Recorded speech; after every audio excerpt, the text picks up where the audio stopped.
সুপ্রিয় দর্শক মণ্ডলী, আসসালামু আলাইকুম। আমি মুস্তাফিজুর রহমান মেকার একটি 48 ভোল্টের ইজি বাইকের চার্জারের কয়েলের কাজ নিয়ে আসছি। আপনারা দেখছেন আমার আগের ভিডিওতে আমি এই চার্জারের কয়েলের কাজটা সম্পূর্ণই দিয়েছি, আপনারা হয়তোবা দেখছেন, কেউ দেখেন নাই।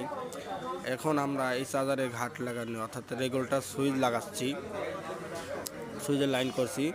সেটিং করার পর গাড়ির চার্জ দেব।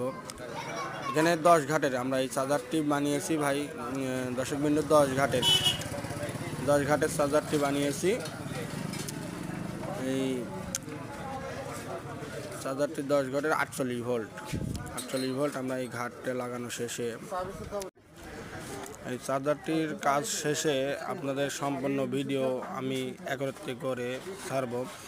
আর যারা চার্জারের কাজ করতে চান অবশ্যই যোগাযোগ করবেন বদরা বাজার, লালপুর, নাটোর। এবং আমি মুস্তাফিজুর রহমান মেকার, আমার এই চ্যানেলটি সাবস্ক্রাইব করে দেবেন,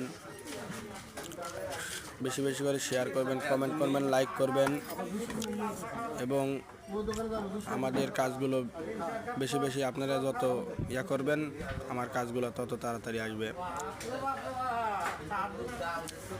বন্ধুরা দেখছেন আমার ইতিমধ্যে 6টি ঘাট লাগানো হয়েছে। 7 নম্বর ঘাটে যাচ্ছি আমরা। 7 নম্বর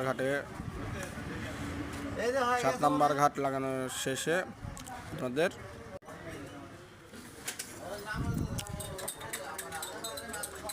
7 নম্বর ঘাট লাগানো শেষ, প্রায় শেষের দিকে। আসলে চার্জারের এই ঘাটগুলো লাগাতে প্রচণ্ড পরিমাণ তার হিট লাগে, প্রচুর পরিমাণ গরম হয়। এই কারণে আমরা আস্তে ধীরেই লাগাচ্ছি কাজ।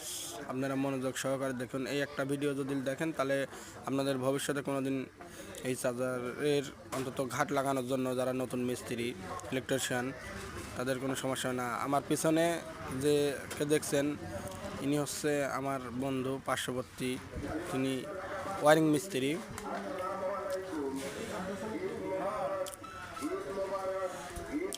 আমাদের 7 নম্বর ঘাট লাগানো শেষ, এবার আমরা 8 নম্বর ঘাট লাগাবো। নম্বর ঘাট লাগানো শেষ হলেই